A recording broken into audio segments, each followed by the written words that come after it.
Good evening. My name is Dr. Stephen Chidozie Duru. I'm an associate professor of naval architecture, marine engineering.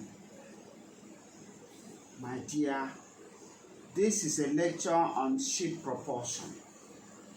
This is to tell you how the ship is being propelled and how to calculate the energy, the power required, and the mechanisms to propel the ship.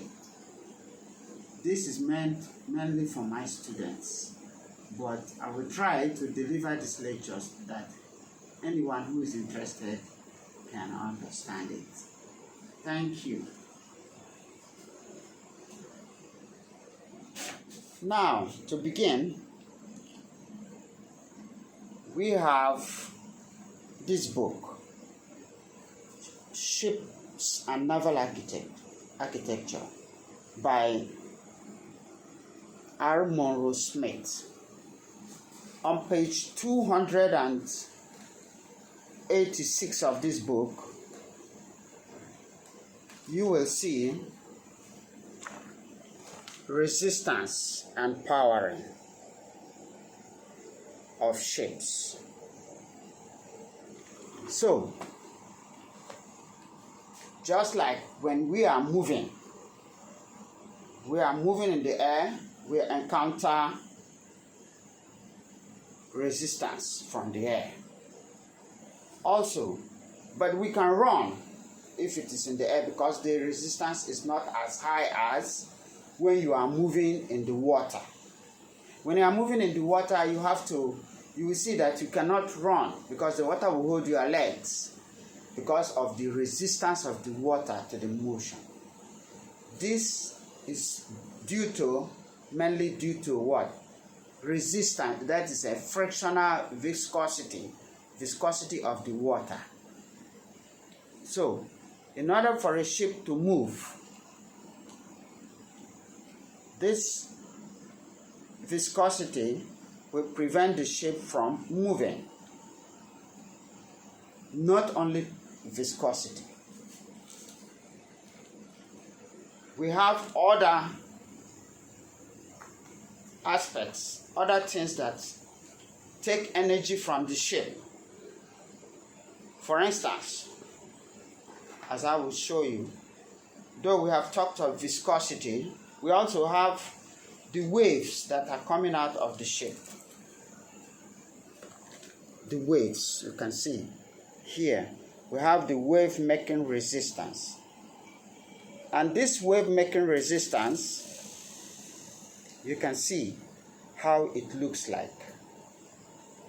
We have the bow wave, we have the transverse waves, and we have the stern waves.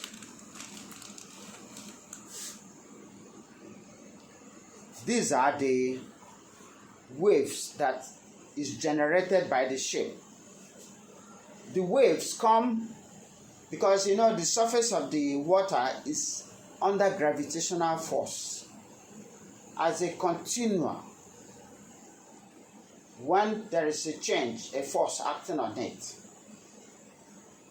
there is that motion of the waters, and those motions are particles moving up and down, the energy drawn from the ship.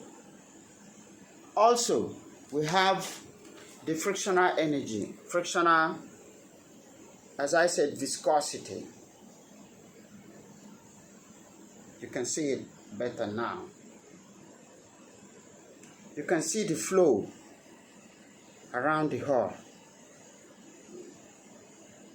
Streamlines. When the ship is fine and shaped in a streamlined manner, the flow around it at the beginning, they are laminar flow, and then particles of water that are very nearest to the body of the ship will adhere to the body of the ship. Other particles on the second layer will cohere with that one that's adhering on it. So you notice that there will be frictional gradient which you can see here. You can see how it grows. The viscosity, the forces take this form. They are taking this form. They are greatest on the body and decreases as you go out from the body.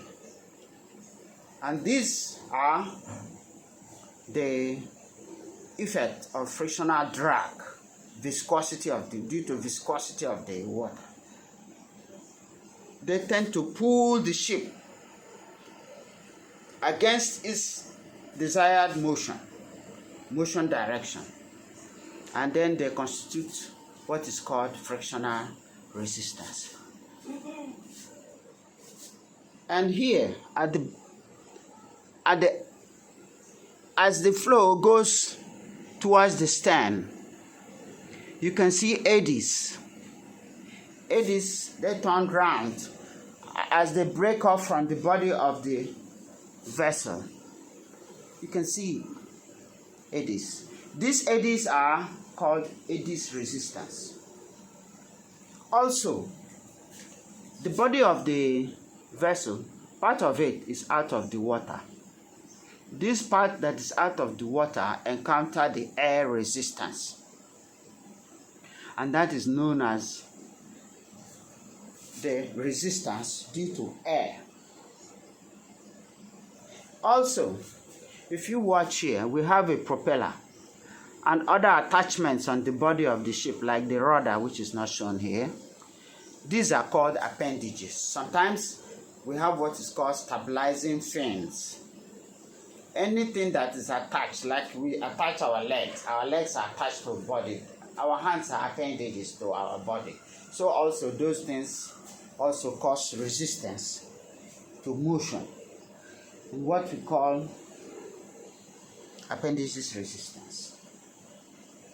All this resistance, which I mentioned here, as you can see,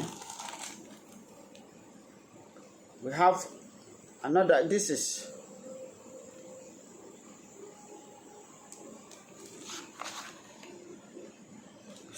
frictional wave making resistance, frictional resistance.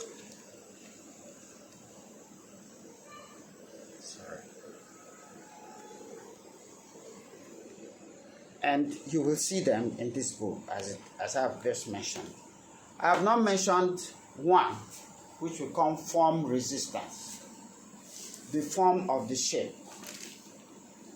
The form of the shape. You can see them now. Eddy making resistance, appendages resistance, and form resistance. What is form resistance? You can see that a vessel that is highly streamlined, even though they have the same dimensions, but one is very highly streamlined, it has a different form from a vessel that is full. A vessel that is full definitely will result into higher